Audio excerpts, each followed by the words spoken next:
All His right, whole guys. family were. Oh, we're ready. Yeah, we're gonna get going here. It's a little bit after 7. I think everyone has gotten logged in.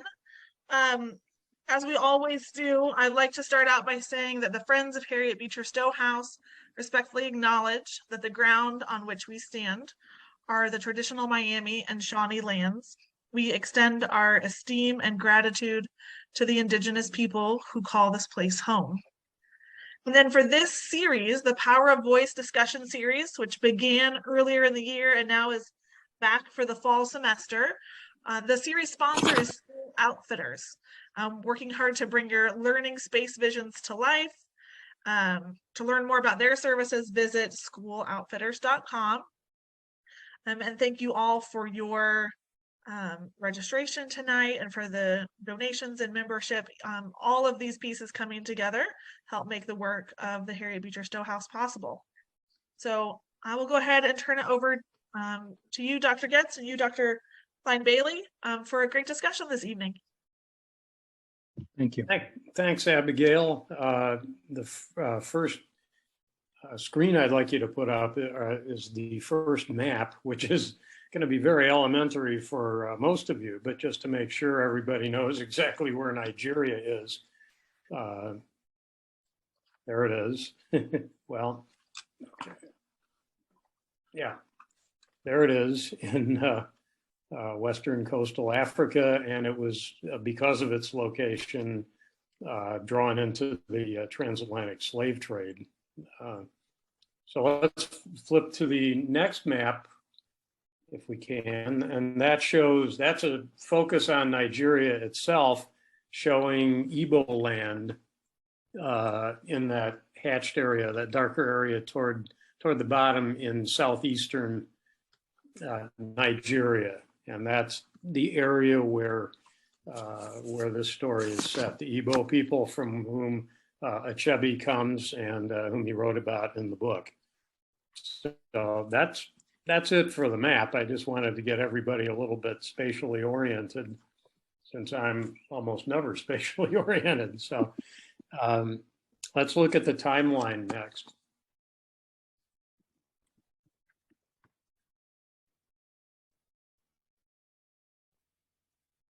Here it comes. Thank you. That looks good. So I'll just hit a few of the highlights here. The timeline begins in 1914 with the British uniting the Northern and Southern territories to found the British colonial state of Nigeria. So this Nigeria itself, if you go back to the early 20th century, is a colonial creation by the British, like so many other countries around the world. Resistance, large-scale resistance to the British control begins in 1929 with the Women's War, which is a fascinating topic of its own that maybe we can talk about later if people are interested. But let's skip down to Achebe, who's born in 1930 into a Christian family, to Isaiah and Janet Achebe. He's baptized as Albert. He's in the town, born in the town of Ojidi, which is the model, supposedly, more or less, for the fictional Umuofia in Things Fall Apart. It's an Igbo village, and it was an early center of missionary activity there. Now it's a city of about 70,000 people, the last time I looked. So he attends in the British public school system in Nigeria. In school, he got the nickname Dictionary because he read so much. And then he goes off to college and switches into the arts in 1948, graduating in 53. So he's educated in the British system in Nigeria. His first book comes in 1958, Things Fall Apart, that you read sections of. It's his first novel and the first book of what is known as the African Trilogy, his African Trilogy. A couple years later, he comes back with No Longer at Ease, a novel about the grandson of the character Okonkwo from Things Fall Apart, which will later become the third volume of the African Trilogy. It's the second one in the order of writing, but the third one in the order of chronology as far as the events of the books, because this one takes place around the 1920s, probably. Things Fall Apart, maybe 1900, 1905, somewhere in there, around 1900, late 1890s.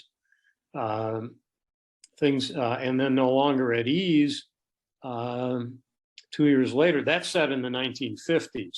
So he's way up there with the grandson of Okonkwo from Things Fall Apart. The second of the trilogy, though the third in the order of writing, comes in 1964, Arrow of God, the second novel in the African trilogy. And that takes place in the time period between Things Fall Apart. It's if you read the book, it's about the 1920s, maybe your early 1920s or so for that book. And so it's the second novel in the trilogy, even though it was written third. He's becoming a celebrated writer. He was already with Things Fall Apart, but he continues to build a significant reputation. Flip down to 1975 at the University of Massachusetts, where he was a visiting professor. He delivers a famous lecture, An Image of Africa, Racism in Conrad's Heart of Darkness. Many of you have read Joseph Conrad's book, Heart of Darkness, which is meant as a critique of British colonialism, but it was written in 1899 or published in 1899, about the same year the events of Things Fall Apart take place. But Achebe takes him to task in there for using Africa and Africans only as a backdrop for the European psychodrama, the character development of the narrator Marlowe, the character Kurtz, and he says what you're doing, or what Conrad did, was to objectify Africans and Africa as sort of wild primitives, and not to treat them really as people at all, even though he was criticizing the British for their role in the colonial enterprise. So it was a very influential essay. You can see in 77, it becomes a landmark in post-colonial studies, the literature, looking at the literature of countries that were formerly colonies and were developing their own language, their own literature in response to their colonial experience. There's an event in 1988 that Jerry would not let me put on the timeline, but it involves a meeting between Jerry Cline-Bailey and Achebe. And he showed me a couple of pictures to prove that. So maybe you can get him to talk about that later on. 1990, Achebe is badly injured in a car accident. Is wheelchair bound for the rest of his life, and becomes an endowed professor of literature at Bard College in upstate New York, where he spends a long time. His 70th birthday in the year 2000 is honored by many people, including somebody you all will know, probably Toni Morrison, who said this. She said, his work was to me an education. It was liberating in a way that nothing had been before. So high praise coming from her.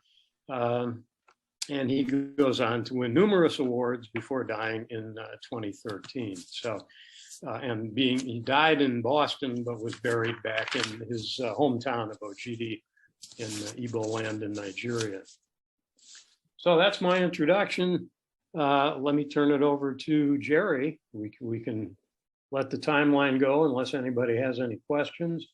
And then we'll turn it over to Jerry to pose the first discussion question. Okay, John, before I do that, I wanted to show you a picture of a young man. That's me at the Methodist Du Bois High School in Freetown, Sierra Leone. I wanted people to see this because this picture was taken in 1969.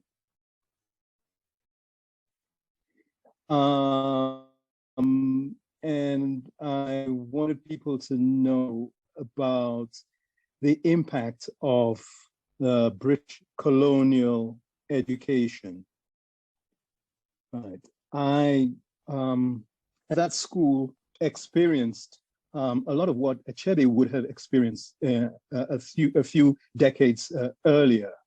For example, at our high school, only English was accepted, and if you spoke any African language, you would be punished. It's okay to converse in Latin or any European language, but not an African language. And things like traditional drumming or chanting were forbidden. So that was one thing I wanted to share with you. And then there's a picture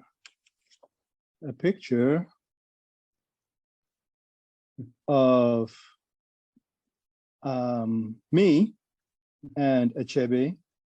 In 1988, I was a graduate student at the University of Texas at Austin, and also an instructor in the English department, where Achebe had gone to give a lecture. And we had several conversations about Things Fall Apart and the trilogy that John mentioned earlier. Yeah, that's a very young, yeah, oh, where is all my hair gone? Right. Anyway, so I just wanted to share that with you. And yeah, before I ask the first question, I also wanted to say that there's a remarkable similarity between the way in which Achebe opens this work with a lot of anthropological details, describing the customs, the traditions, laws, and ways of life of the Igbo people. And there's a similarity between Achebe's work and the work of Olaudah Equiano, who wrote a narrative. He was enslaved, an enslaved African, who he claims to have been from the same tribe, the same ethnic group as Achebe. And he spends the first 3 chapters of his narrative, again, doing exactly what Achebe did, which is to prove that Africans did have a civilization before the arrival or before people were enslaved by Europeans and taken them across the Atlantic. This narrative of Olaudah Equiano was published in 1789. So we're talking about almost 2 centuries after Equiano published this work. Achebe felt the need to do the same thing, to open his work and with all these anthropological details, trying to show that there was a system, that this was not a chaotic society, that they had traditions and laws and agriculture and so on and so forth. So these are just a few things I wanted to talk about before presenting or asking the first question.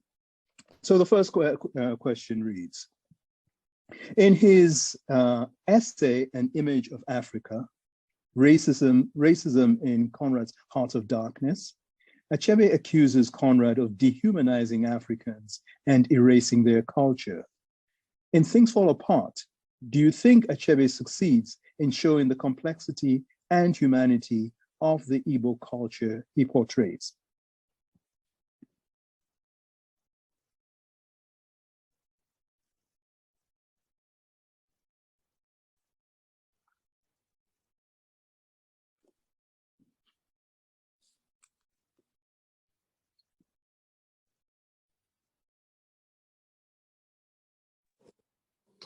I mean, nobody else is going to bite Jerry's question. So yeah, I think he does show their humanity.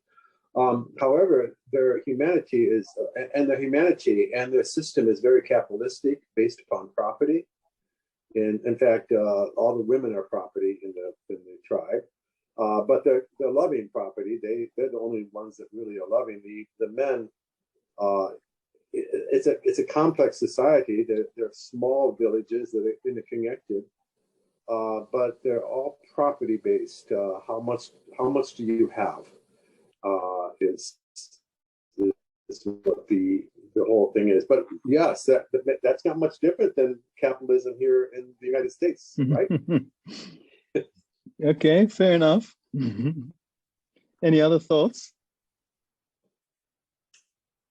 Marty, did you want to say something before? Well, I was just getting ready to jump in when Dan did. I certainly saw the humanity, and like Dan said, the complexity that this wasn't just a simple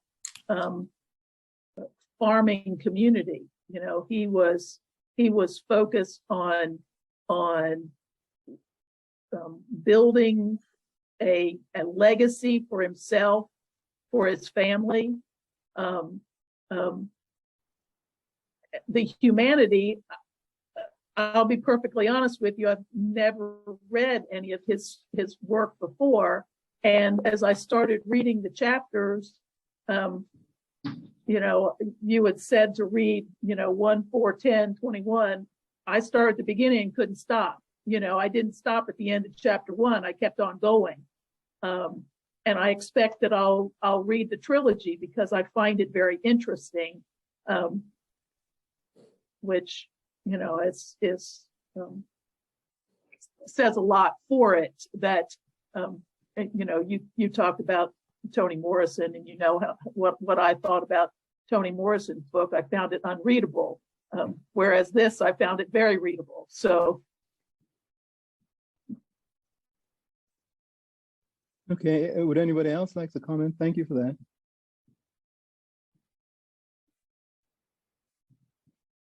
I think that what I see is he does a good job of showing the complexity of people, because Okonkwo, like, you like him at sometimes, and then sometimes you just don't like the guy at all.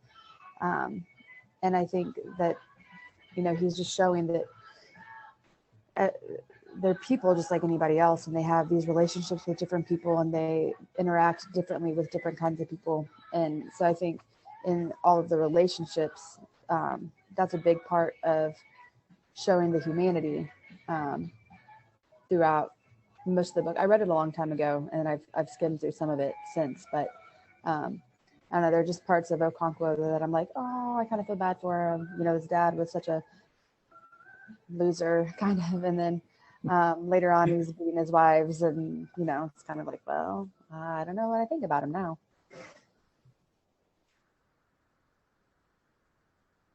Yeah, when I teach this work, I often ask my students to list adjectives which describe the society in which the story is set. And among the adjectives they use, the students use superstitious,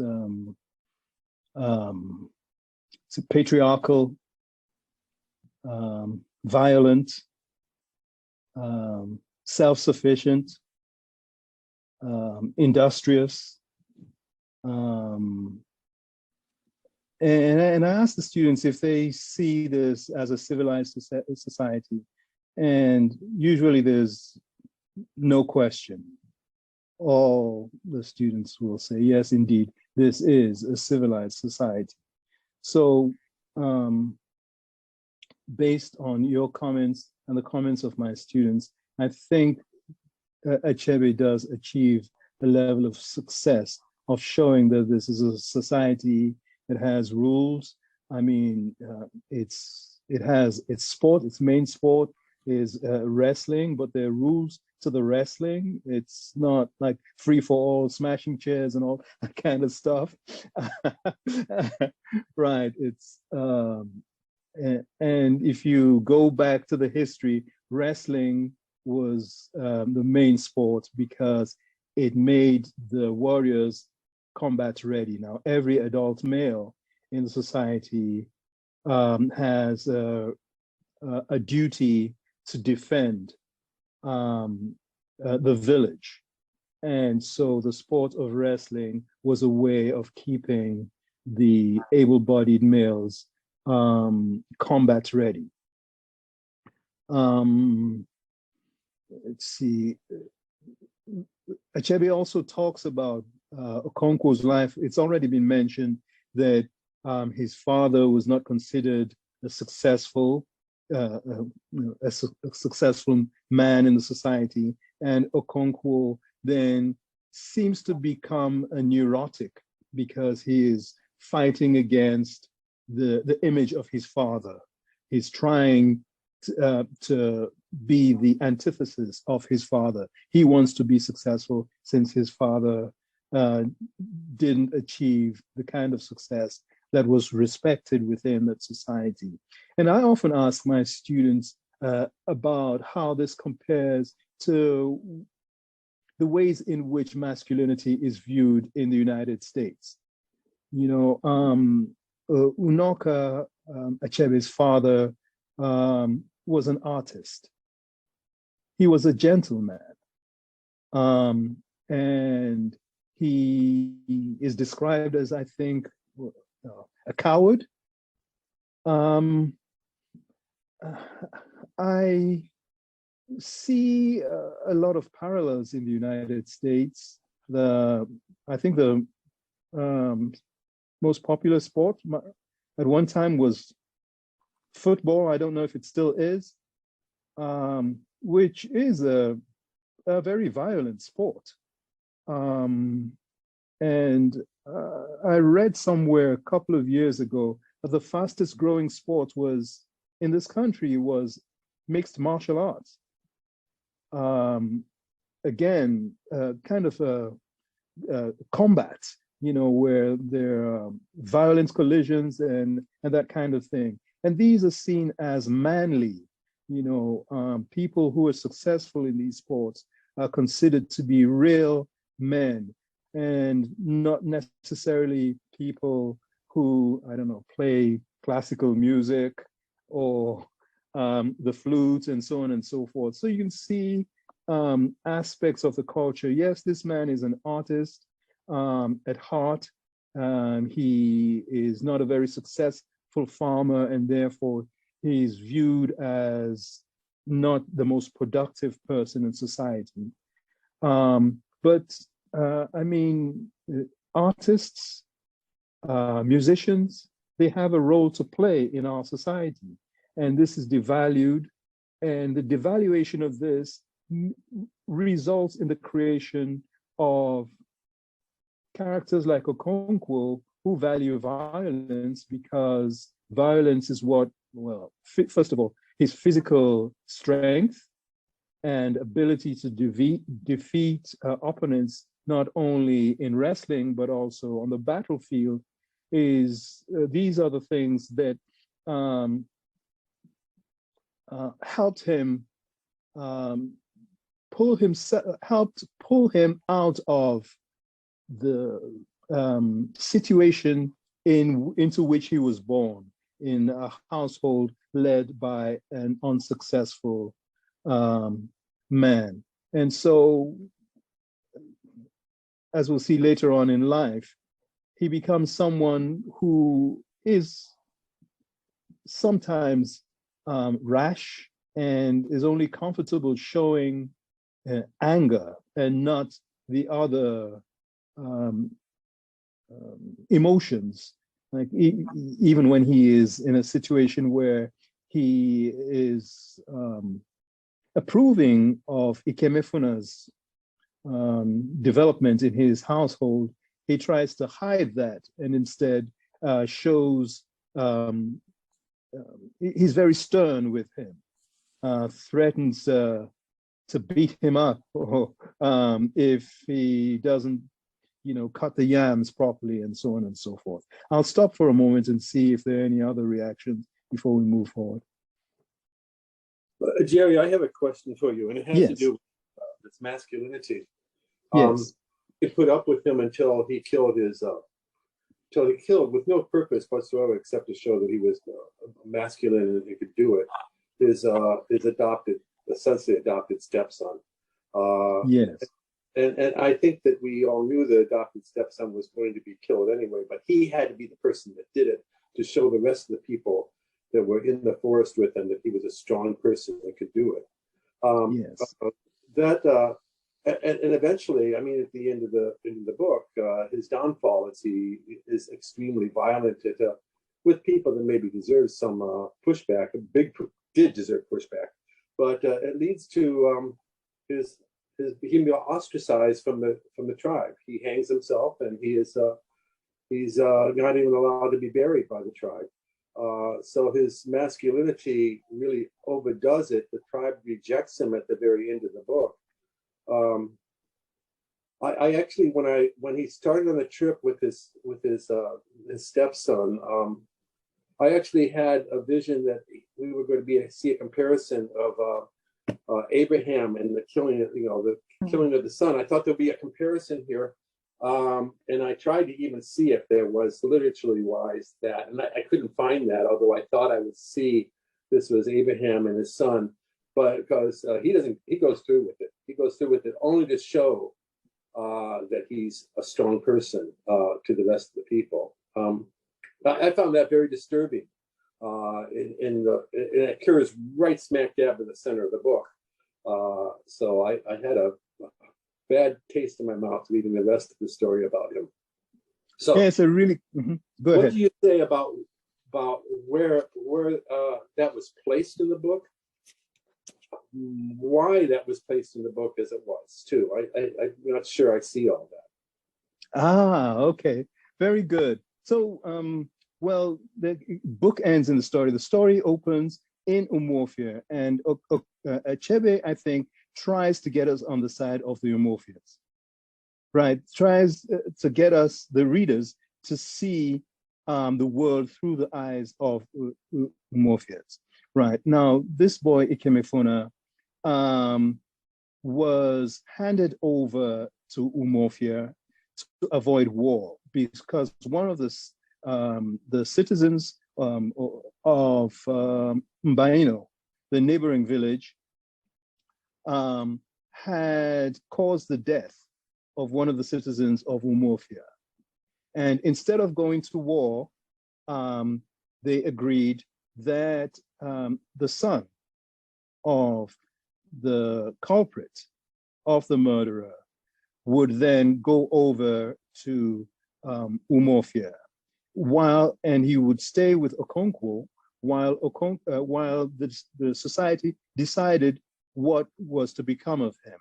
And he wasn't the only one. There was also, I think, a maiden, a virgin, who was given over as a replacement for the wife who lost her life in Mbaino.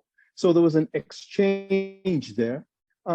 Yes, I often ask my class as well, is this fair? I mean, this little boy, he's done nothing wrong, yet now he is sacrificed, right? And then this woman who is given as a replacement wife, again, does she have no agency? Does she have no, can she make a decision whether or not she wants to go to Umuofia and be the wife of this stranger, basically? So yes, this is somewhat problematic, but it avoids a war, right? And one reason why Okonkwo was chosen to go and negotiate was because he was a war veteran, that he was a war hero. And so when he gets up to speak, they know this is a man who is not afraid to go to war. The people of Mbaino know this, and Umuofia specifically chose him because of this. They want to avoid war, so they want somebody who can speak firmly and who commands attention. Because, I mean, there's a scene in the story that talks about him drinking from the skulls, the dried out skulls of men he had killed in battle. Right. So this is a man who, when he goes to talk, you know, okay, he is a warrior. And yes, he is here to negotiate. But if the negotiations don't go well, he is ready to lead a war effort. So there's a lot of complexity that goes along with it. And even in the situation where Ikemefuna is killed, a decision wasn't made until 3 years later. He'd been living with Okonkwo, and he probably would have lived a long life and integrated into the society. But then there were issues with the crops. There were issues with the crops, and people went and consulted with the oracle. And the oracle said, there's some injustice that has not been addressed within the society. And now they start looking around. What injustice is this? And they say, aha, oh, 3 years ago, there was a murder. And this murder has not been avenged or whatever. And this is what triggers this whole situation with Ikemefuna. So that old man who comes to Okonkwo and says, okay, a decision has been made that this boy would have to be put to death so that we can appease the gods, so that we can have good crops and we have rain. Right. This is what they were thinking. And Okonkwo was warned by this old man that it would be an abomination, since this boy now considers you his father, for you to be involved in this. What Achebe is doing here is presenting us with a dissenting voice, a voice that disagrees with what Okonkwo is about to do. Right. And later on, we also hear other voices of respected men in the society who chide Okonkwo, who tell him that he shouldn't have done what he did. So I feel like Okonkwo is being presented here as a character who represents some of the values of Umuofia, but then he takes certain things too far. He has become a neurotic, obsessed with showing that he is a strong man. And so even though his heart was breaking, he felt it was necessary for him to show how strong he was by striking the first blow when Ikemefuna runs to him as he's about to be put to death. I'll stop here for a moment.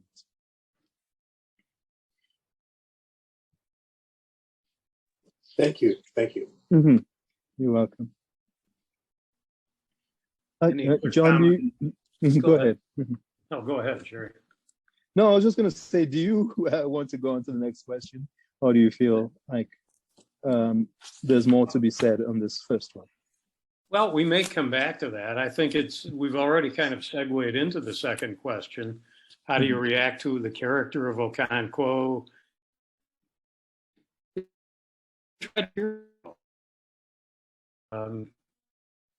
Tragedy or a brief tragedy.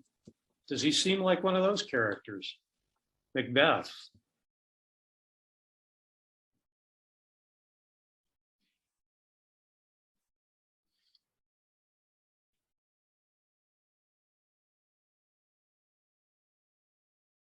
Well, what's the maybe that's a non-starter.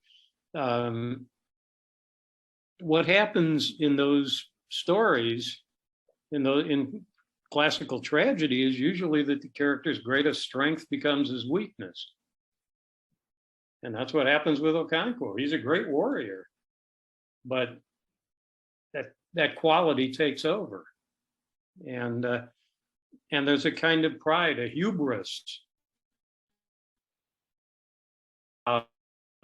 He's going to do what he's going to do, and nobody can talk him out of it. Ogarika tries to talk him out of it. He said, Ikemefuna must be killed, but don't do it yourself.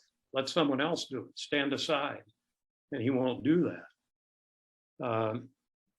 So I think you can make an argument that he's in the tradition of tragic heroes. He's some of its bad fate. Bad fortune, bad luck. His gun goes off during a ceremony. Well, it's typical of him to maybe be a little too quick on the trigger, but he doesn't mean to hurt anybody then. But it's bad luck, bad fortune, and fate plays a role. It's not his fault that the British colonials are coming in at this time, changing the whole society around him, where a warrior is going to be a lot less useful. than he was in an earlier time. Suddenly things are becoming much more complex. The society is changing. Things are falling apart. And a lot of the things that he used to know and used to rely on don't seem to be working very well. And I wanted to come back to the point that Dan made before about the Abraham Isaac story. It does come up toward the end of this book with Okonkwo's actual son, Nwoye, who becomes converted to Christianity and takes the name Isaac, and then is exiled or rejected completely by Okonkwo. He won't have anything to do with it because he sided with the Christians, with the missionaries. So I mean, think of that. He kills his adopted son or foster son, Ikemafuno.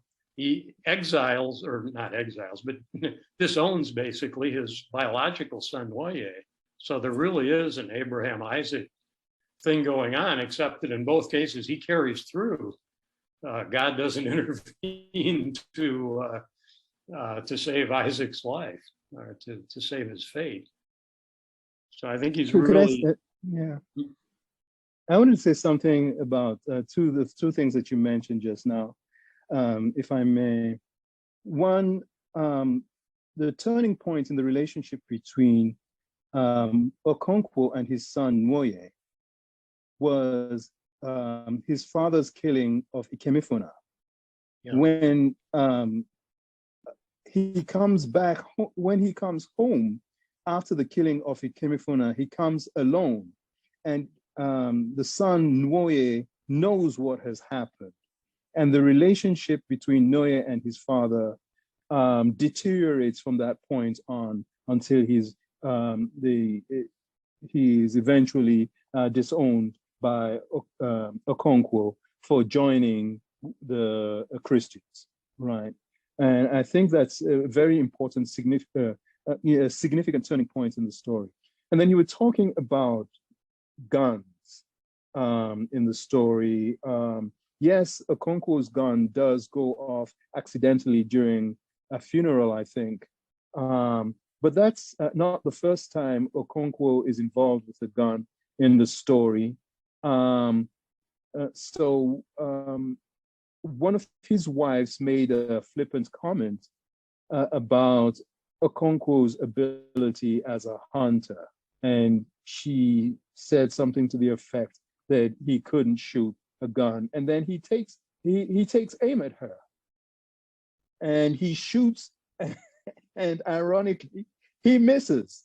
He shoots at her and he misses. It's a good thing that he misses because he would have been in some serious trouble. But it's also significant that he misses because then he is demonstrating his ineptitude with the gun, right? So when his gun goes off during this funeral, I mean, yes, it is an accident, but there is a foreshadowing there.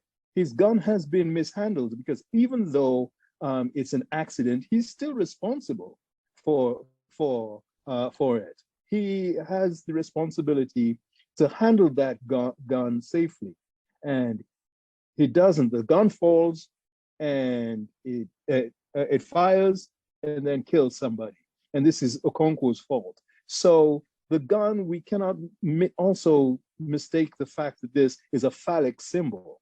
The gun, a symbol of masculinity. People see the warrior life as a man's life, or this is something that men do. The hunters, who use guns. Again, a lot of people see this as a masculine endeavor.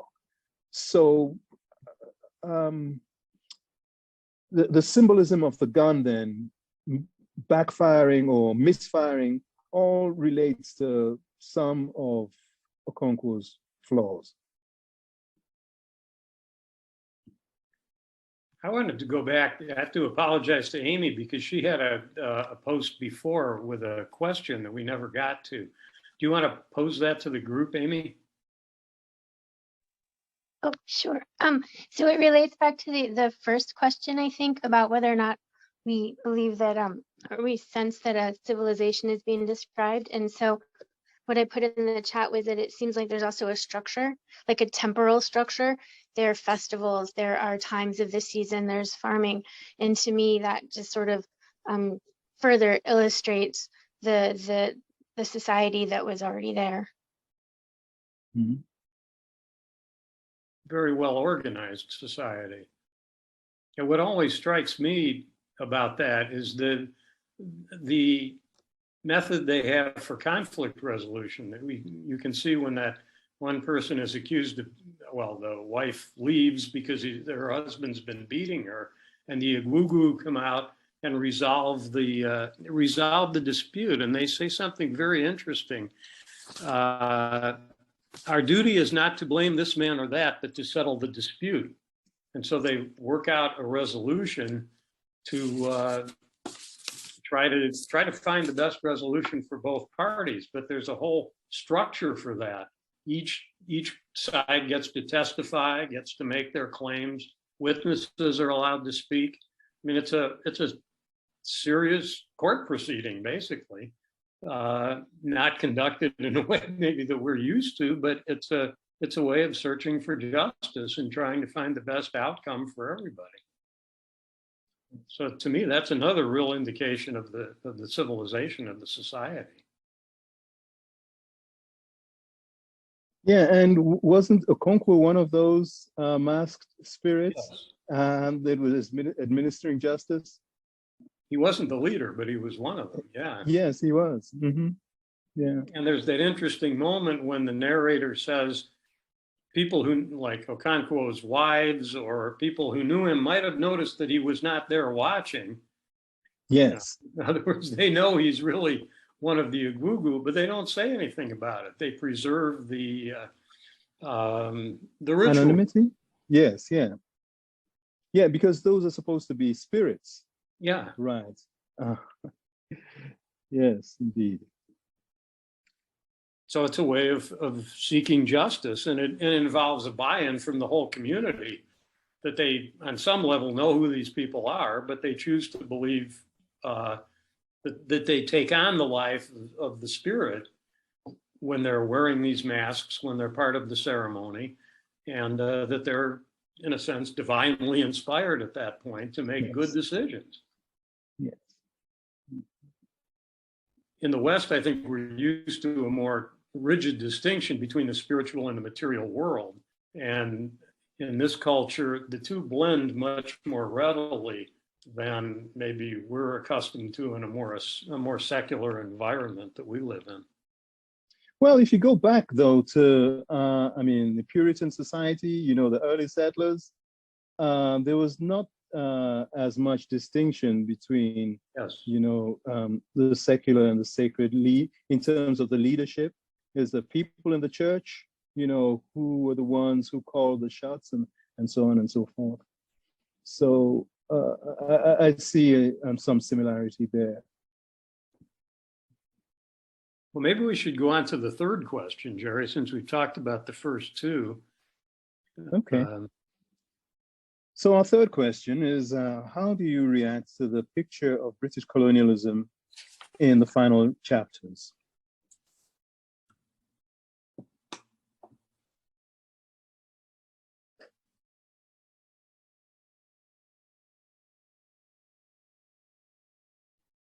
Should I reread the question? Yes, probably a good idea. Okay, all right. How do you react to the picture of British colonialism in the final chapters?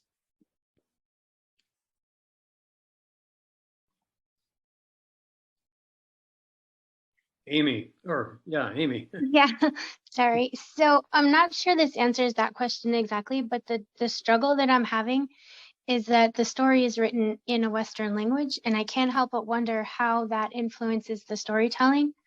And so kind of relating to earlier points, like, yes, of course, there are elements of, the oracle like in Greek mythology and elements of Shakespearean tragedy, but that's a Western eye reading the story from a non-Western community. And I just kind of wonder about that overlay. So again, it doesn't exactly answer the question, But even for us to say that it's an Abrahamic, that we have thoughts that it's Abraham and Isaac, and actually probably Abraham, Isaac, and Ishmael, because it's two sons, really. That's still a Western overlay. And so I'm just not, so that's the struggle that I'm having as far as like not imposing my Western literary traditions over the story. Does that make sense?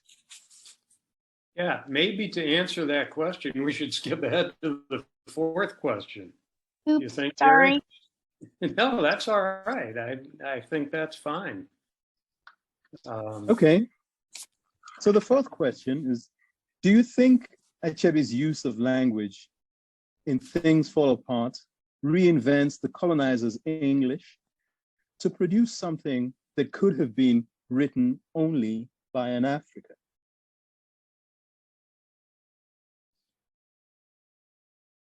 You see how you, in a way, you were asking her. And I hadn't even read them in advance.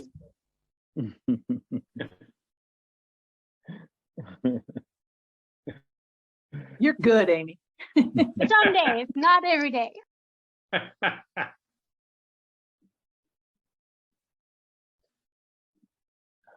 So is this an English novel or an African novel? It's an oversimplified way to ask the question. So, okay, go ahead, Amy. Well, I was going to say, to communicate it with English speakers, it would have to be in the language that English speakers can read and understand. So there's that. But it's hard because it feels like a little bit of both, but I don't know that I'm qualified to say that.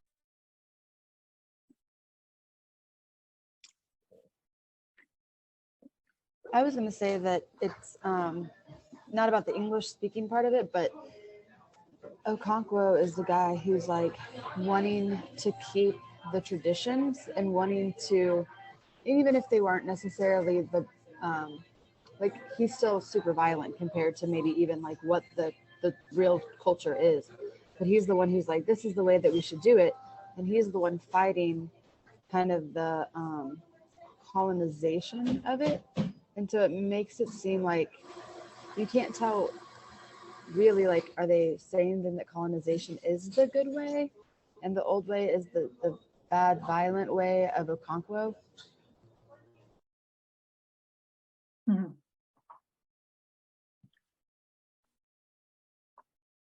But then at the same time, the colonialist conquests were not exactly unviolent. No. Yeah, just in a different way.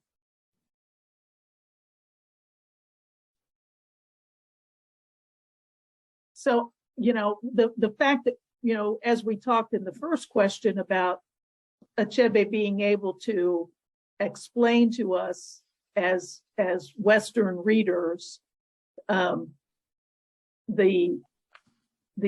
community,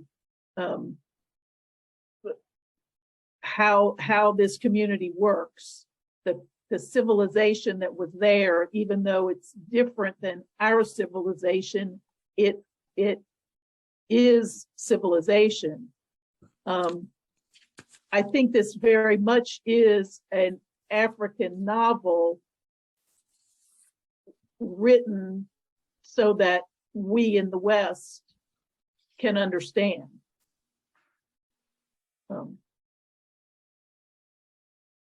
So it's like Amy said, it's kind of a mixture of both. You said that so well, Marty.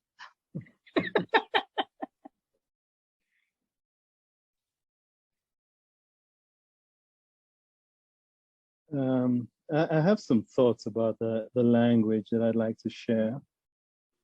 Okay, so I'm a product of the university, the Furabe College, which was the first university, I guess, the Western style university in West Africa.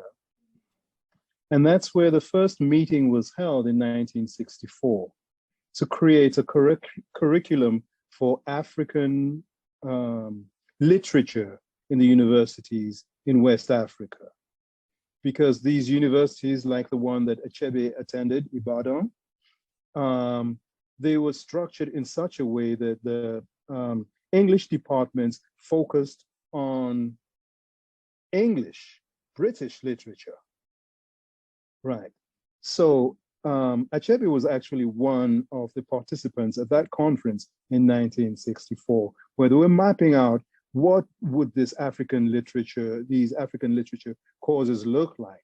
And that's the first time that he spoke publicly about Conrad's Heart of Darkness, because the definition of African literature would have included Conrad's Heart of Darkness, because it's set in Africa and the African characters. And Achebe was dead set against this.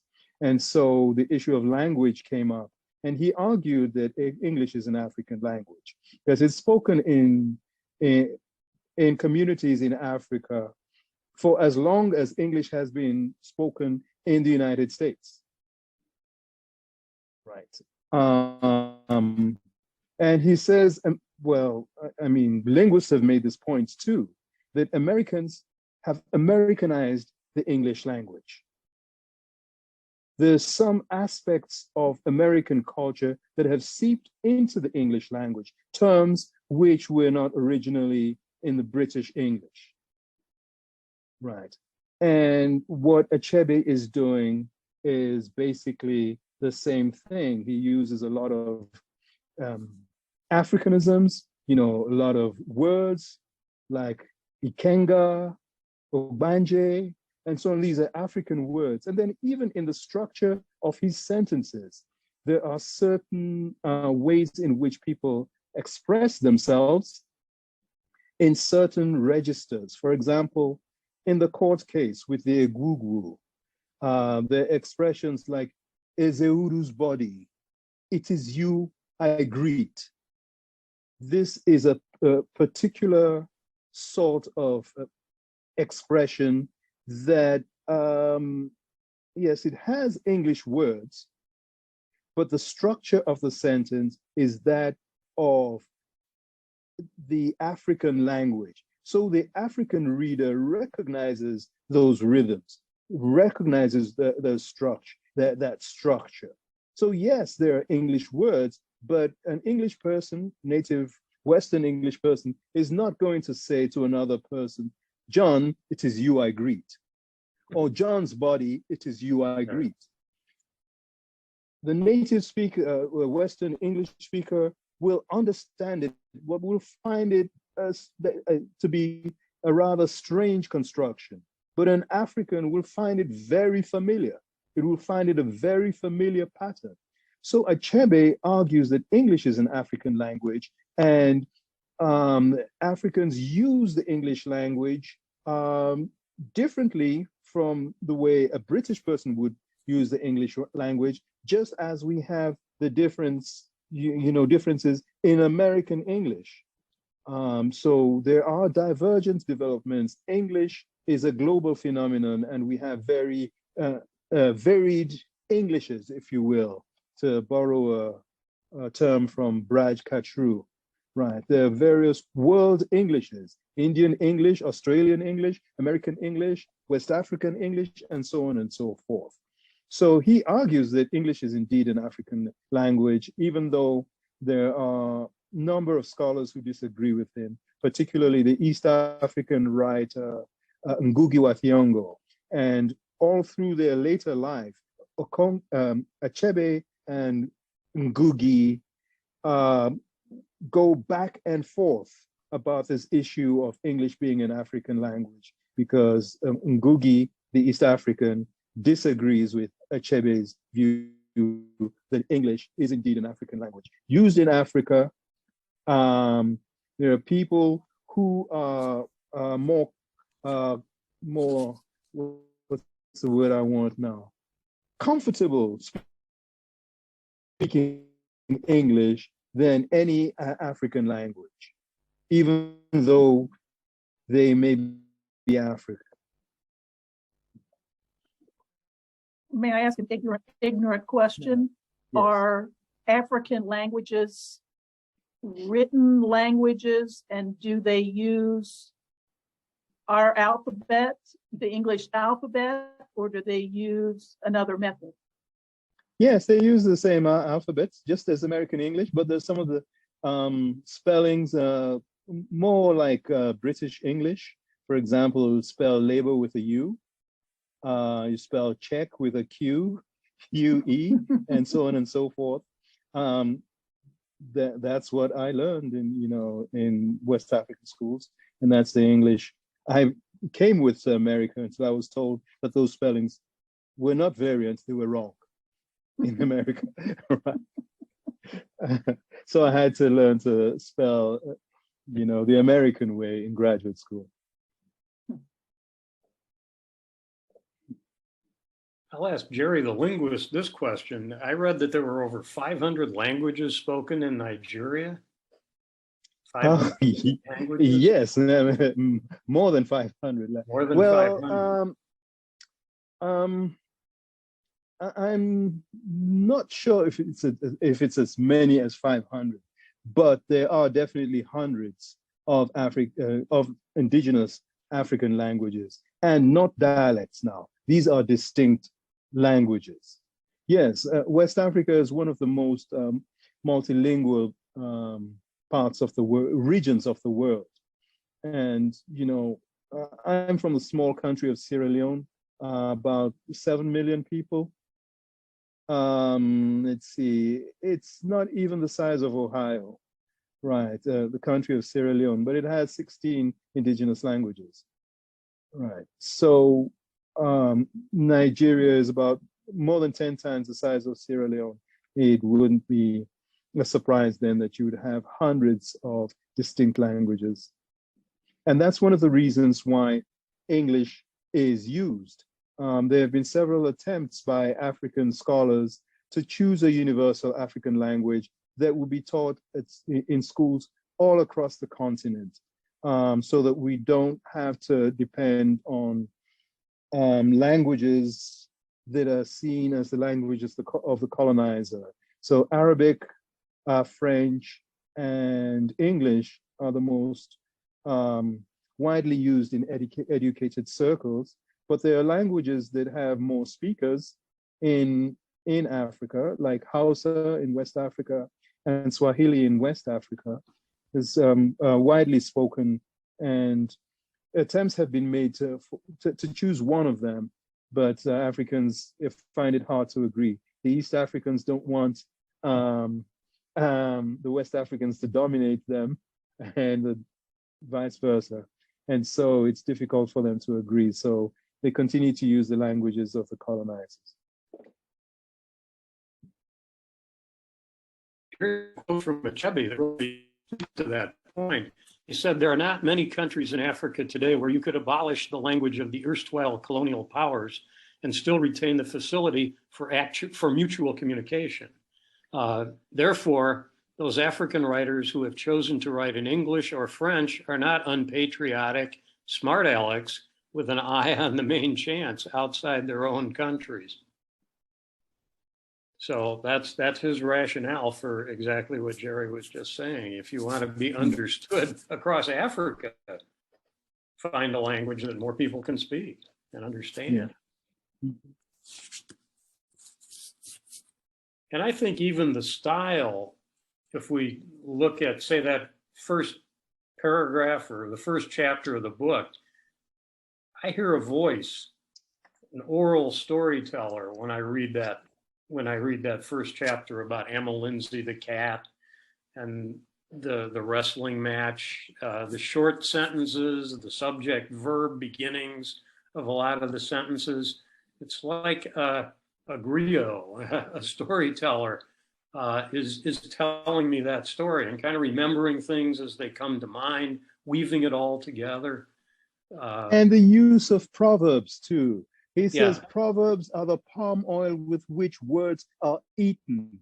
Palm oil is the basis of most of the stews with which West Africans will eat their carbohydrates, either pounded yam or rice and so on and so forth. So that palm oil then is not only symbolic, but it has this utility. It makes your food more palatable, right? So when he says proverbs are the palm oil with which words are eaten, it means that, okay, these people, they express themselves through these proverbs, and it's easier then for the words or the meaning to be understood with those proverbs. And I think it's the just that the proverbs, all of you put the syntax together, the way the sentences are structured. It's just got that quality to me of I hear a voice, a Nigerian voice speaking in English, speaking to me when I read this book, and that's an achievement. I mean, that's to create a distinctive voice. I don't think there are that many writers who do that, really. Mark Twain did it in Huckleberry Finn. You can hear the voice of that kid speaking to you there. I think Alice Walker did it in The Color Purple. I can hear the Seeley's voice writing some of those letters or reading some of those letters, but it's not that common. It's not very easy to do. But I think he becomes the storyteller for the village, for Umofia, for the culture. And by writing in English, go ahead. No, I was going to say that there's another Nigerian writer who is maybe a decade older than Achebe, who published a work that was praised by the Dylan Thomas, the Welsh writer. And this writer's name is Amos Tutuola, right? And he writes a work, and the title is The Palm Wine Drinkard, not drunk or drunkard, but drinkard, right?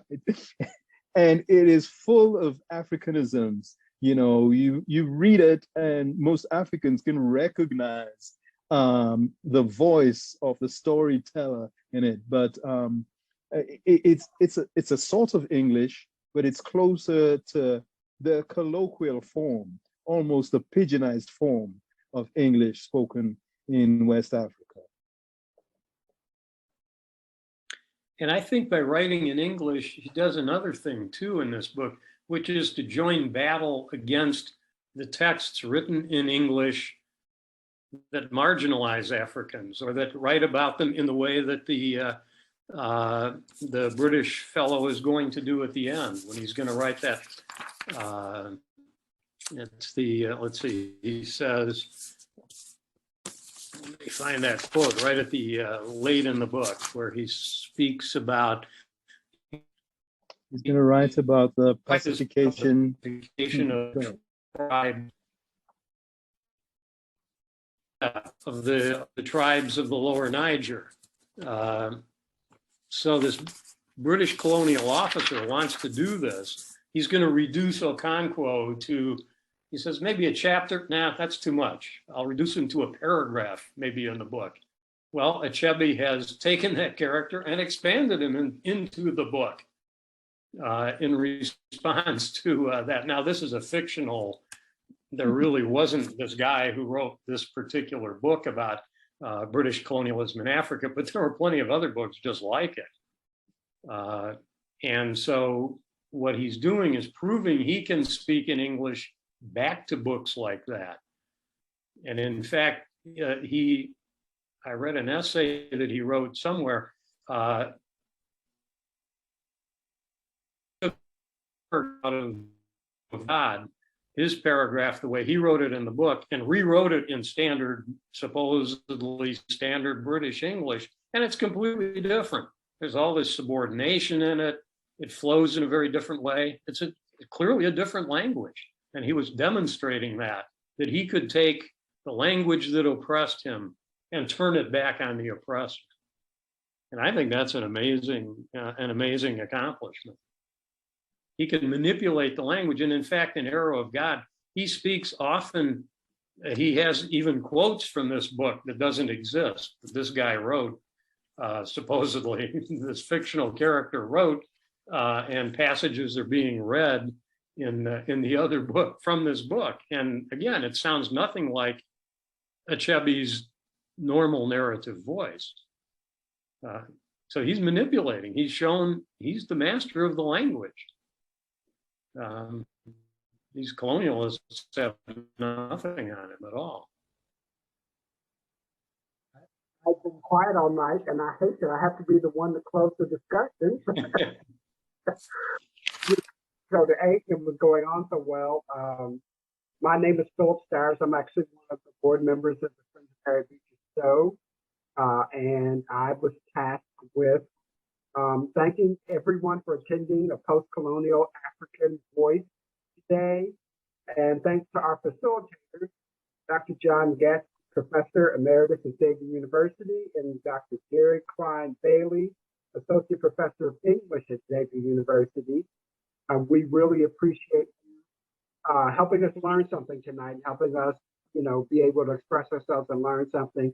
That's what we're here for. I've spent so much time on these book clubs and talks at the Stowe House. I think I need a degree at the end of this, but I've learned a lot, and you gentlemen have been wonderful tonight for us. And just to remind everybody that you can, for any additional talks or things that are going on, you can go to www.stowehousecincy.org, stowehousecincy.org to follow us and to see our next book club or our next discussion, our next speaker will all be on our website. And I just wanted to take the time to thank everybody as we close out. So, thank you. Any closing comments quickly, Jerry? Anything else you want to say? I was going to give you a chance to closing comments, but